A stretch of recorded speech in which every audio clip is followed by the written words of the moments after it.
در ولایت پنجشیر بخش عاجل مدرن و خدمات اکسره دیجیتال برای نخستین بار در شفاخانه 50 بستر رخ افتتاح شد. و چنانچه چند لحظه پیش شما شاهد افتتاح شعبه امرجنسی روم یا اتاق عاجل بر شفاخانه رخ ولایت پنجشیر بودیم که این اتاق عاجل یک نیاز مبرم مردم پنجشیر در سطح ولایت تشکیل میده که خوشبختانه مؤسسه موف توانست با امکانات موجوده بر علاوه از اینکه یک تعمیر 20 در احداث بکنه، تمام تجهیزات مورد نیاز به شمول ماشین اکسره، پیشن مانیتور، دیسی شاک و سایر ملزمات طبی ضروری برای این بخش مهیا بسازه و در پالوی باید تمام شفاخانه رخ ترمیم، رنگمالی و حتی موزاییک کاری شد صحنش و همچنان تشنابا اعمار گردید به خاطر پایوازا و مریضا. یقینا چون ولایت پنجشیر یک ولایت کوهستانی سبولبور است، دیگه سیاحین از ولایت دیگر تا میان و دیگه مردم خود پنجشیر بعضی وقت نظر به موسم سال دچار مشکلات و سانحه‌ای که اینجا میشه، مریضا رو به شکل کتلوی که وقتی که میارن، یعنی می شعبه عاجل است که باید کاور بکنه و درست منیجمنت صورت بگیره. دیگه ایره ما بسیار یک ناز مبرم و حیاتی میدانیم و انشالله با افتتاحی بخش در این بخش دیگه ما شما مشکل در ولایت پنجشیر نمیداشته باشیم.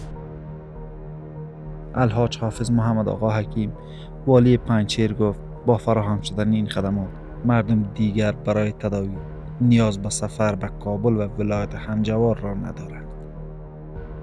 و مریضایی که به بیرون میرفتن و به دیگه ولایت ها میرفتن و به خاطر معاینات الحمدلله همه خدمات فعلا در شفاخانه رخ می شود و سیستم برقش از سولری گرفته و تا برق عادیشه و الحمدلله معیاری و استاندارد جور شده که شفاخانه بیخی به برق نمی شود و یک اکسری دیجیتالی معیاری و بسیار پیشرفته را که اصلا ولایت پنجشیر قبل از این بیخی فاقد امی ماشین آلات بود، الحمدلله دیگه آورده شده که فعلا فعالیت میکنه و امروز شاهد افتتاح امی اتاق امرجنسی و اتاق عاجلی که به نورم بین المللی و استاندارد و معیاری جور شده که انشالله جوابده همه مریضای ولایت می باشه و همه خدماتی که باید در یک سیستم امرجنسی یا عاجل باشه، در خدمات انشالله اینجا افتتاح می شود و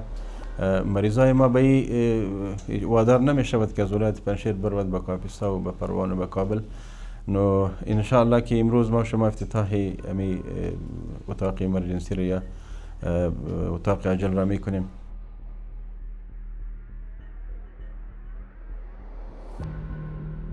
ما با مشکلات کمبود جای در شفاخانه 50 بستر رخ مواجه بودیم که خوشبختانه با اعمار تعمیر عاجلی که در بخش شفاخانه رخ فعلا ما شاهد افتتاحش امروز بودیم که مشکلات قیدی جای ما به مراتب انشالله حل میشه.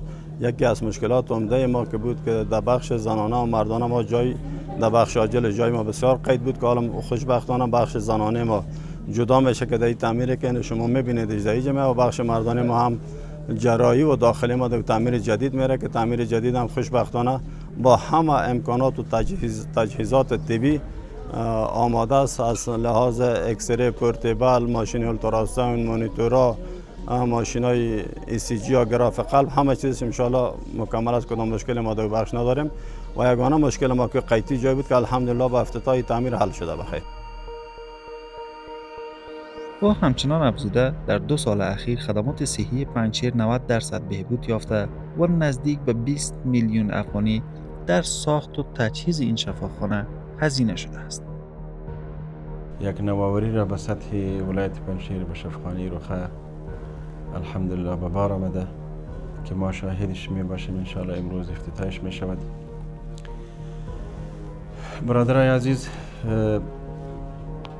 از بیرون ها تو تعبیر می شد که پنجشیر به عمیق وزارت ها و عمیق جنرال ها و عمیق بزرگایی که در نظام سابقه داشتن و تصویر از بیرون نمی تو نشان داده می شد که پنجشیر به کل استانداردهای ملی و بین المللی در اینجا خدمات شده باشه، شفاخانه ها باشه، در اینجا سرک های معیاری باشه، در اینجا مکاتب و پوهنتون و همه خدماتی که ملت ما به او ضرورت داشته باشه که او در پنجشیر بوده باشه. من قبل از اینکه پنجشیر بیایم امی تصور داشتم، چون تقریبا 20-25 سال ما پنجشیر نامده بودیم که آمدیم دیدیم که نه شفاخانه معیاری داریم، نه یک کلینیکی استاندارد معیاری داریم، نه یک پوهنتون معیاری داریم و نه یک سرک معیاری داریم. خلاصه ای که خدمات در محور صفر بود.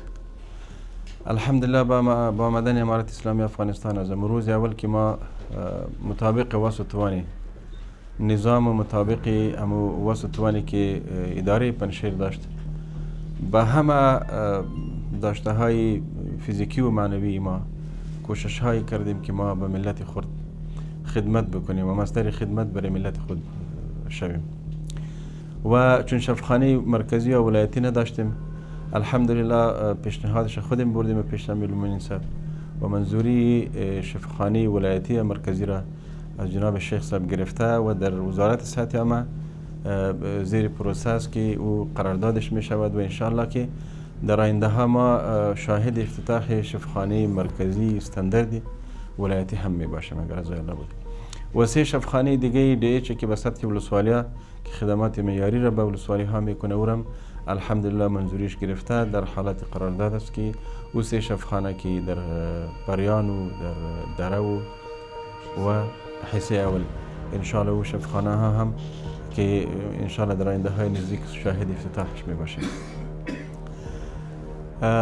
امروز ما در شفاخانه رخی که برای فعلا جایگزین شفاخانه ولایتی می باشد کوشش های زیادی ریاست صحت عامه کرد به همکاری دوستا که این شفاخانه باید گنجایش داشته باشه که جوابدهی شفاخانه ولایتی باشد که الحمدلله ما لابراتوار شفاخانه رخ را به وسایل بسیار پیشرفته اکمال کردیم که الحمدلله پارسال به طرف خدمات میکنه.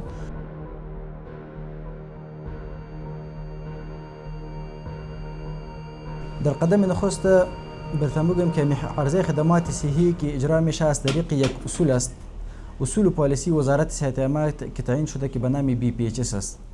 طبق اصول BPHS عرضه خدمات صحی میشه که در این شفاخانه مشکلات زیاد از روی استانداردهای وزارت صحت عامه موجود بود. چیزی که یک ولایت ضرورت داشت تکمیل نبود در این شفاخانه. در قدم نخست ما تمام مراکز صحی که دارای تعمیر دولتی بودن به شکل اساسی و استاندارد با مطابق معیارات وزارت صحت عامه و BPHS او را ترمیم کردیم. سیستم برق تمام مراکز صحی که دارای تعمیر دولتی بود جور شد، سیستم آبش جور شد و به تمام مراکز صحی که تعمیر داشتن برق سولری جور شد. در شفاخانه رخا همچنان تمام تعمیر شفاخانه رخا داخل و خارجش اول رنگمالی شد. از او به بعد سیستم برق 2 قسم برق برش جور شد که در بخش ICU یا در بخش وارد بعض مریضا که 24 ساعت به برق ضرورت داره، به اکسیژن ضرورت داره که ما شاهد نمیتو حالات میبینیم که برق میرفت یا جنراتور خراب میبود. توسط مؤسسات برق زنده برش جور کردیم با هزینه بسیار کلان. برق سولری برشان جور شد، تقریبا 75 کیلووات برق سولری به نیمه شفاخانه جور شد. وقتی که برق نمی باشه از نیمه برق استفاده شود. خدمات اکسری در به سطح ولایت موجود نبود. با یک مریضی که از پریان یا یک جای دیگه مراجعه میکرد با یک عکسی که 200 افغانی یا 2.5 افغانی قیمت داره 500 1000 افغانی موتر کرایه میگرفت تا پروان یا کاپیسا میرفت اونجا یک عکس میگرفت. والی پنجشیر همچنین از آغاز پروژه شفاخانه 100 بستر با هزینه 147 میلیون افغانی خبر داده است. و چون شفاخانه مرکزی و ولایتی نداشتیم، الحمدلله پیشنهادش خودم بردیم پیش امیرالمومنین صاحب و منظوری شفاخانه ولایتی مرکزی را از جناب شیخ صاحب گرفته و در وزارت صحت عامه زیر پروسس که او قراردادش می شود و انشاءالله که در آینده ها ما شاهد افتتاح شفاخانه مرکزی استانداردی ولایتی هم می باشیم اگر از الله بود. و 3 شفاخانه دیگه DH که به سطح ولسوالیه که خدمات معیاری را به ولسوالی ها میکنه اورم الحمدلله منظوریش گرفته، در حالت قرارداد است که او 3 شفاخانه که در بریان و در دره و حصه اول انشالله او شفاخانه ها هم که انشالله در آینده های نزدیک شاهد افتتاحش می باشیم.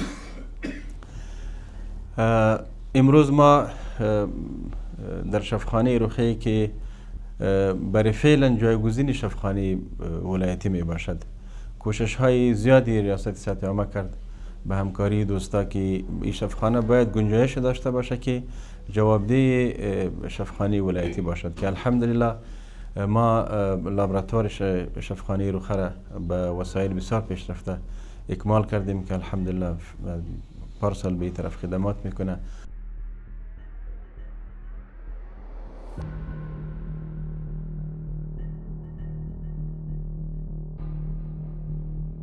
شما فقط چه شده؟ روزایتان بخیر بگذارید. یک چیزی خراب شده؟ اینجا دلتان تنگ نکنید خب؟ نه کوشش از دل بکنید که نماز بخوانید، ذکر بکنید، دعا بکنید و الله رب العزت مشکلی خودت پیش کنید. پیش مشکل انجام ما را خلاص که بینید از زندگی عادی پیش اولادایتان، پیش پدر و مادرتان، پیش دوستایتان برید. دیگه خو یک مصیبت است که شما در این مصیبت گرفتار شدید. این را شما اختیاری در این مصیبت داخل نشدید. یک کسی یک حول محیط شما را میتونه چی کنه که خداوند دعا میکنیم مال دولت خود دیگه نمانه. دعای به صدق بکنید الله قبول میکنه.